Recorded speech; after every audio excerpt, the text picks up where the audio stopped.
बिस्मिल्लाहिर्रहमानिर्रहीम। अस्सलामु अलैकुम नाजरीन, कौम आद कौन थे? दुनिया की सबसे ताकतवर तरीन कौम को अल्लाह रब्बुल इज़्ज़त ने कैसे तबाह किया और कुरान मजीद फुरकान हमीद में कौम आद के हवाले से क्या इरशाद फरमाया?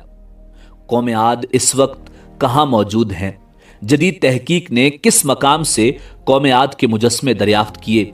यही हमारी आज की वीडियो का मौजू होगा। और आज हम आपको खजूर के दरख्तों के बराबर कद और मजबूत तरीन जिसामत वाली कौम आद की इबरतनाक दास्तान सुनाएंगे। मगर वीडियो में आगे बढ़ने से पहले अगर आप हमारे चैनल पर नए हैं तो बराए मेहरबानी हमारा चैनल info@adil सब्सक्राइब करें, जहां आपको बिलखुसूस इस्लामिक हिस्ट्री और बिलुमूम दुनिया भर की मुनफरिद मालूमात पर मबनी वीडियोस मिलती रहेंगी। नाजरीन, बहरे अरब और बहरे अहमर के दरमियान अरब के जुनूब और शिमाल में दोनों जानिब यानी ओमान, हिजर मौत, बहरीन और मगरबी यमन तक एक वसी सहरा है जिसे सहराए अल अहकाफ के नाम से याद किया जाता है। इसे सहराए आजम अद-दुनिया और अर-रबी अल खाली भी कहा जाता है। अल अहकाफ खकफ की जमा है जिसके लुग़वी मानी रेत के बुलंद बाला और वसी अरीज टीले के हैं। इस बयाबान सहरा में सफर करना तो दूर की बात, इसके अंदर कदम रखने का भी तसव्वुर नहीं किया जा सकता कि मौत की इस वहशतनाक वादी की जानिब रुख करना खुदकुशी के मुतरादिफ है। यही वजह है कि मकामी बद्दुओं से लेकर मुहिमजू सयाहों तक कोई इस सहरा के करीब जाना पसंद नहीं करता। सफेद और बारीक रेत के हजारों फीट ऊंचे पहाड़ों में अगर कोई शय फेंकी जाए तो वो लम्हों में गर्क हो जाती है और रेत की सतह पर जुम्बिश तक नहीं होती। ये सहरा अल्लाह बुजुर्ग बरतर की खुली निशानियों में से है और अहले दुनिया के लिए इबरत भी। अल अहकाफ नामी इस भयानक वादी को देखकर यह गुमान भी नहीं किया जा सकता कि यह किसी जमाने में दुनिया का सबसे ज्यादा सरसब्ज व शादाब इलाका था, जहां बेशुमार फलों और फूलों के वसी बागात, ठंडे पानी के चश्मे, आबशारें और बुलंद बाला इमारतें थीं, जिसमें दुनिया की सबसे ज्यादा ताकतवर, मालदार और शानदार तमद्दुन रखने वाली कौम आद आबाद थी। ये दुनिया के सबसे ज्यादा कदावर और जोरावर इंसान थे।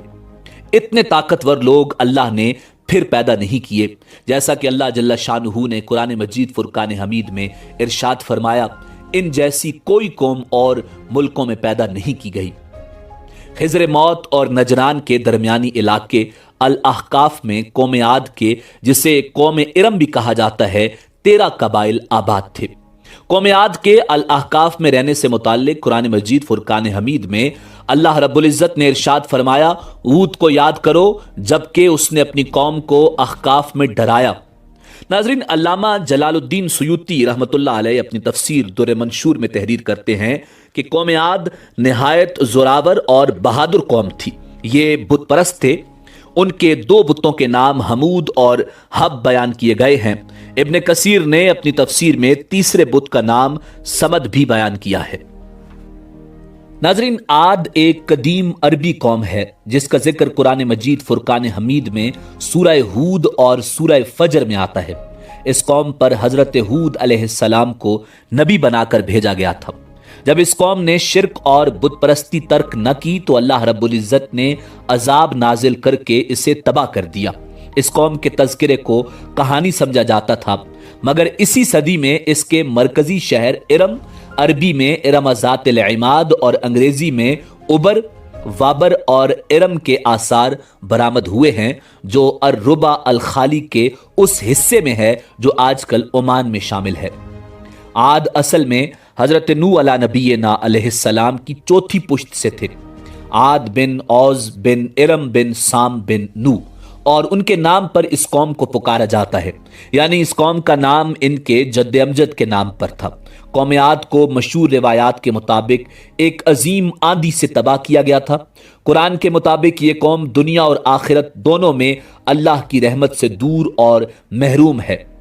नाजरीन, जदीद तहकीक के मुताबिक ये कौम 3000 साल कबल मसीह से लेकर पहली सदी ईस्वी तक मौजूद थी। इनको 1000 सुतूनों वाले शहर की कौम भी कहा जाता है। नाजरीन, हजरत हूद अलैहिस्सलाम एक तवील अरसे तक अपनी कौम को वाज़ो नसीहत करते रहे।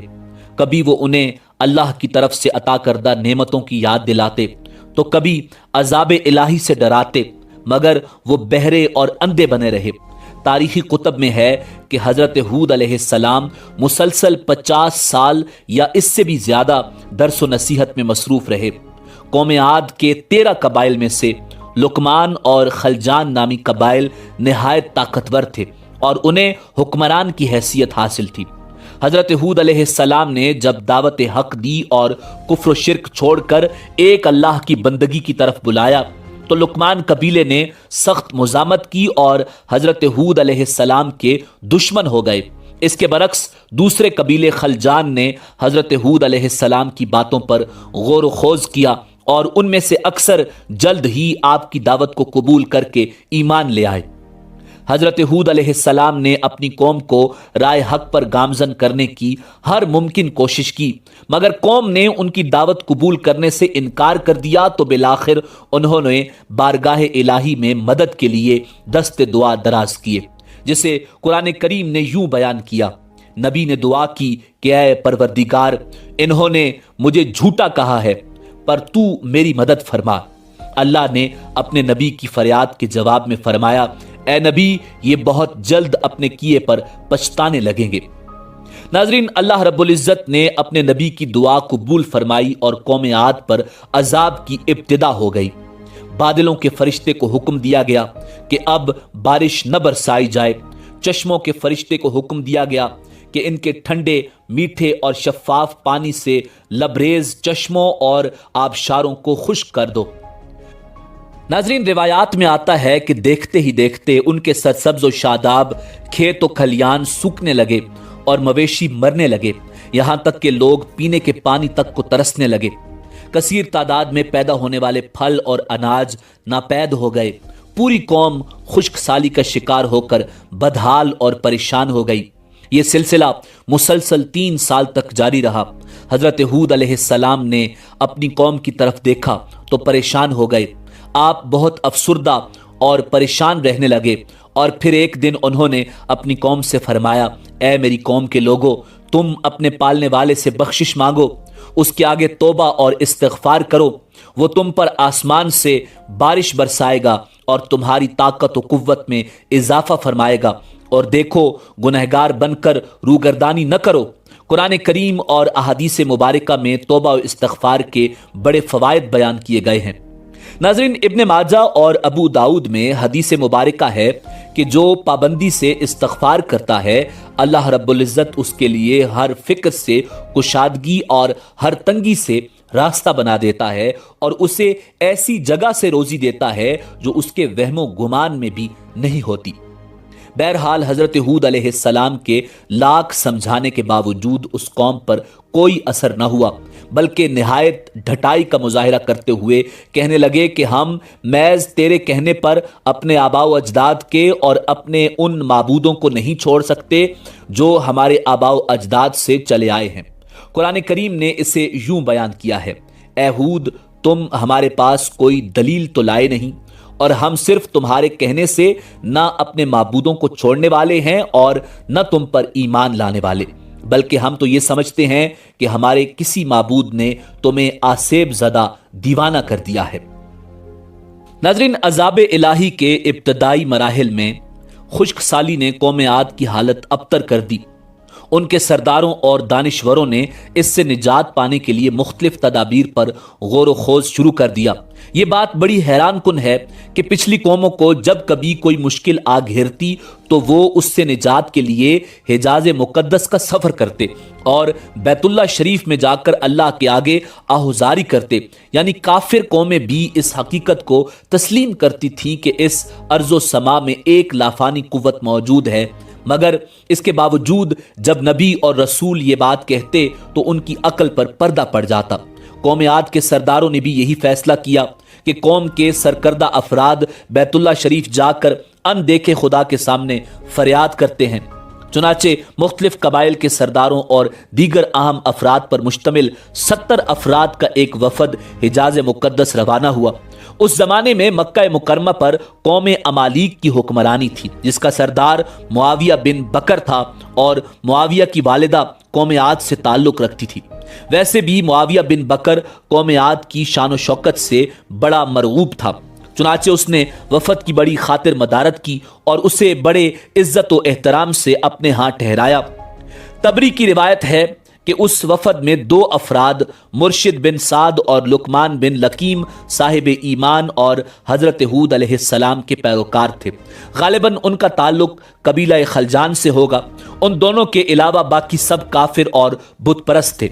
मुआविया ने उनके एजाज में रक्स सुरूर की महफिल का एहतमाम किया और तकरीबन 1 माह तक ये लोग अपने आने का मकसद फरामोश करके ऐशो इशरत और शराब शबाब की महफिल में मदहोश रहे। जब उनका कयाम तवील हो गया तो मुआविया बिन बकर को उनके वापस जाने की फिक्र लाहिक हुई। काफी सोच विचार के बाद उसने नाचने गाने वालियों के जरिए चंद अशआर की सूरत में उन्हें उनके आने का मकसद याद करवाया, जिस पर वफद को होश आया।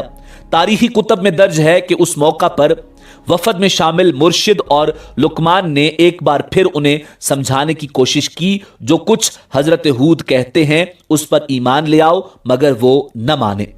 वफद बैतुल्ला शरीफ गया और बारिश की दुआएं मांगनी शुरू कर दी। अभी थोड़ी ही देर गुजरी थी कि अल्लाह रब्बुल इज्जत ने आसमान पर 3 रंगों के बादल भेज दिए, जिनमें एक सफेद था, दूसरा स्याह और तीसरा सुर्ख। उसके साथ ही आसमानों से निदाए गैब आई, अपने और अपनी कौम के लिए इन तीनों में से किसी एक को पसंद कर लो। चुनाचे वफद ने सोच विचार के बाद स्याह बादल को अपने लिए पसंद किया, जिसके साथ ही सुर्ख और सफेद टुकड़े आसमान से गायब हो गए और अब्र स्याह आहिस्ता आहिस्ता आसमान पर छाने लगा। वो लोग अपनी दुआ की कबूलियत पर बड़े खुश थे और समझते थे कि अब खुश्क साली खत्म हो जाएगी। नाज़रीन, रिवायात में आता है कि पूरी कौम ने खुशियां मनानी शुरू कर दी, मगर हजरत हूद अलैहिस्सलाम समझ गए थे कि ये अजाब इलाही है। लिहाजा उन्होंने एक बार फिर अपनी कौम को मुखातिब करते हुए फरमाया, ऐ मेरी कौम, ये अल्लाह का अजाब है जो तुम पर नाजिल हुआ चाहता है। फिर उन्होंने अल्लाह ताला का फरमान उन्हें सुनाया, नहीं बल्कि दरअसल ये अबर वो अजाब है जिसकी तुम जल्दी कर रहे थे। ये हवा का तूफान है जिसमें दर्दनाक अजाब चला रहा है, जो अपने रब के हुक्म से हर चीज तबाह कर डालेगा। नाज़रीन, हदीस शरीफ में आता है कि अम्मा आयशा सिद्दीका रजी अल्लाह ताला अन्हा ने हुजूर नबी करीम रऊफुर रहीम सल्लल्लाहु अलैहि वसल्लम से पूछा, या रसूलुल्लाह सल्लल्लाहु अलैहि वसल्लम, लोग तो बादल देखकर खुश होते हैं कि अब बारिश होगी, मगर आपके चेहरे पर इसके बरक्स तशवीश के आसार नजर आते हैं। आप सल्लल्लाहु अलैहि वसल्लम ने फरमाया, आयशा, इस बात की क्या जमानत है कि इस बादल में अजाब नहीं होगा? जबकि एक कौम हवा के अजाब से हलाक कर दी गई थी, उस कौम ने भी बादल देखकर कहा था, यह बादल है जो हम पर बारिश बरसाएगा। नाज़रीन, रिवायात में आता है कि कौम आद ने उस अजाब को बसूरत बादल अपनी बस्तियों की तरफ आते देखा तो कहने लगे, ये तो बादल है, हम पर बारिश करने वाला है। कुरान करीम में है कि अल्लाह रब्बुल इज्जत ने तेज आंधी का यह अजाब 7 रातों और 8 दिनों तक मुसलसल जारी रखा। आंधी ने किसी एक को भी न बाकी छोड़ा। ये हर एक के पास पहुंच गई। गारों के अंदर, पहाड़ों, घाटियों और चोटियों, घरों, महल्लात और किलों के अंदर सबको फना कर डाला। इब्न उमर रजी अल्लाह ताला अन्हो से मरवी है कि नबी करीम रऊफुर रहीम सल्लल्लाहु अलैहि वसल्लम ने इरशाद फरमाया, वो आंधी जिसके जरिए कौम आद हलाक की गई, अल्लाह ने उन पर अंगूठी जितनी जगह की मिसल हवा खोली थी। बस वो हवा पहले देहात में गई और वहां के लोगों और मवेशियों और मालों को उठाया और आसमान और जमीन के दरमियान ले गई। अल्लाह ने उस खौफनाक आंधी से हजरत हूद अलैहिस्सलाम और उनके साथियों को महफूज रखा और उन्होंने खतीरा नामी एक बस्ती में पनाह ली, जहां अजाब उन तक नहीं पहुंचा और वो अमन व सुकून से रहे, और बाकी पूरी कौम अल्लाह रब्बुल इज्जत ने तबाह व बर्बाद कर दी। नाज़रीन, अल्लामा तबरी की बाज रिवायतों में है कि हजरत हूद अलैहिस्सलाम की उम्र 150 साल थी। آپ کو 50 برس کی عمر میں نبوت عطا کی گئی، 50 برس تک قوم کو واعظ و نصیحت کرتے رہے، قوم کی ہلاکت کے بعد مزید 50 برس تک زندہ رہے اور اہل ایمان کو واعظ و درس فرماتے رہے۔ تاریخی کتب سے پتہ چلتا ہے کہ حضرت ہود علیہ السلام کا مزار حجر موت کے ایک مقام پر ہے، جہاں عرب کے مختلف حصوں سے ہزاروں کی تعداد میں لوگ جمع ہوتے ہیں، اگرچہ یہ قبر تاریخی طور پر ثابت نہیں۔ ناظرین، اسی امید کے ساتھ اجازت دیجیے کہ آپ کو ہماری ویڈیو پسند آئی ہوگی۔ ملتے ہیں بہت جلد ایک نئی تاریخی، تحقیقی اور معلوماتی ویڈیو کے ساتھ۔ دیکھتے رہیے info@adil۔ اللہ رب العزت آپ کا حامی و ناصر ہو۔